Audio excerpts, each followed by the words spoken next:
السلام علیکم ورحمۃ اللہ وبرکاتہ۔ الحمدللہ رب العالمین، الصلاۃ والسلام علی رسول الکریم، اما بعد، اعوذ باللہ من الشیطان الرجیم من ہمزہ ونفخہ ونفثہ، بسم اللہ الرحمن الرحیم۔ نبی کریم صلی اللہ علیہ وسلم نے فرمایا کہ جس کے ہاں 3 بیٹیاں پیدا ہوں اور وہ ان کی صحیح پرورش کر کے ان کو بیاہ دینے والا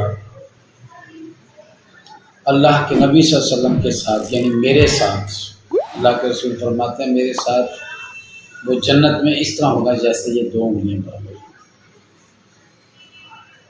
صحابہ کہتے ہیں اللہ کے رسول جن کی 2 بیٹیاں ہوں تو آپ صلی اللہ علیہ وسلم نے فرمایا کہ وہ بھی میرے ساتھ جنت میں اس طرح ہوگا جس طرح یہ 2 انگلیاں برابر ہیں۔ صحابہ کہتے ہیں ہم نے گمان کیا کہ اگر ہم رسول اللہ صلی اللہ علیہ وسلم سے فرما دیتے کہ جن کی 1 بیٹی ہو تو آپ ضرور فرما دیتے وہ بھی جنت میں میرے ساتھ اس طرح ہوگا جس طرح یہ 2 انگلیاں برابر۔ ایک طرف اتنی فضیلت کہ جنت مل رہی ہے، ایک طرف اتنی فضیلت کہ اللہ کے رسول اپنی زبان سے کہیں صلی اللہ علیہ وسلم، جن پر ہماری تن من دھن قربان، جن کے لفظوں پہ تن من دھن قربان، جن کے اوپر اتنا ایمان کہ ان کے متعلق کوئی لفظ کہے تو جائے کہاں پہ، اور آج ہم مسلمان خود ہی اللہ کے رسول صلی اللہ علیہ وسلم کا فرمان سن کے اس کو کیسے نظر انداز کر سکتے ہیں کہ اتنی زبردست خوشخبری ہے مومن کے لیے، مسلمان کے لیے اتنی زبردست خوشخبری ہے کہ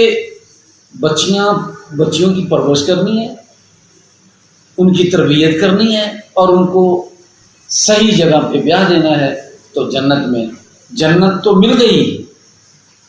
لیکن جنت میں بھی وہ مقام جو اللہ کے نبی صلی اللہ علیہ وسلم کے پڑوس میں ہے۔ یہ کوئی چھوٹی بات نہیں ہے، یہ بہت بڑی خوشخبری ہے۔ پھر بھی میرے ہاں اگر بچی کی پیدائش ہو تو اتنی خوشخبری سننے کے بعد میں خوفزدہ کیوں ہو جاتا ہوں، میں غم میں مبتلا کیوں ہو جاتا ہوں بچی کی پیدائش سن کے، میرے ماتھے کے تیور کیوں چینج ہو جاتے ہیں بچی کی پیدائش کا سن کے۔ میرے ہاں دوسری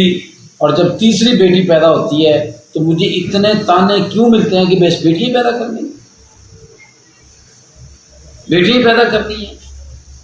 ابھی مجھے کل ایک پیغام ملا،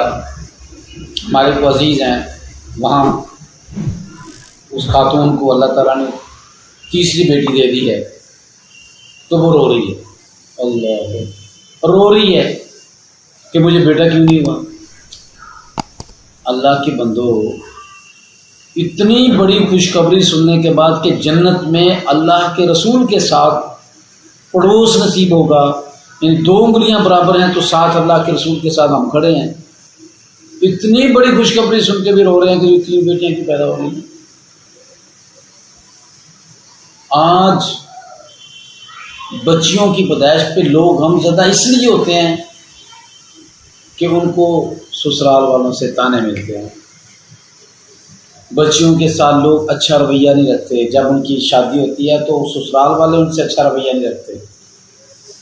خامند ان کو اچھے نہیں ملتے، خامند ان سے لاکھوں روپے کا جہیز لے کے جاتے ہیں، خامند صرف جہیز پہ نہیں رہتے بلکہ ان کے ساتھ عیدیں ان سے لینی ہیں، چھلے ان سے کٹوانے ہیں، نان کی شک ان سے لینی ہے، ساری زندگی کو مصیبت پڑ گئی تو ان کو فون جائے گا اتنے پیسے بھیج دو۔ کیسا انصاف ہے، کیسا انصاف ہے، کیسے حقوق نسواں ہیں، کہاں ہیں وہ تنظیمیں جو حقوق نسواں کے نام پر لوگوں کے اندر اتنا بڑا کام کر کے خاموش ہیں، اس پہ بات ہی کوئی نہیں ہے، اور جس پہ بات نہیں کرنی چاہیے اس پہ باتیں ہو رہی ہیں۔ یہ حق ہے عورت کا کہ اس کو یہ بات نہ ملے کہ پیدائش کیوں ہو گئی. اس کو تو خوشی ہونی چاہیے، باپ کو خوشی ہونی چاہیے. اور اتنی خوشخبری سننے کے بعد، رسول اللہ صلی اللہ علیہ وسلم کی زبان سے سننے کے بعد کہ جو بچیوں کی پرورش کرے گا جنت میں میرے ساتھ ہوگا، اس سے بڑی اور کیا خوشخبری ہو سکتی ہے؟ تو پھر بھی ہم لڑکیوں کی پیدائش پہ غم زدہ کیوں ہو جاتے ہیں؟ اس کی وجہ صرف اور صرف یہی ہے کہ جب بچیاں گھر میں بیٹھی بوڑھی ہو جاتی ہیں تو والدین پر کیا گزرتی ہے. انہی بچیوں کے لیے جب والدین ان کی شادی کے لیے گردے بھیجتے ہیں تو ان کے والدین پر کیا گزرتا ہے.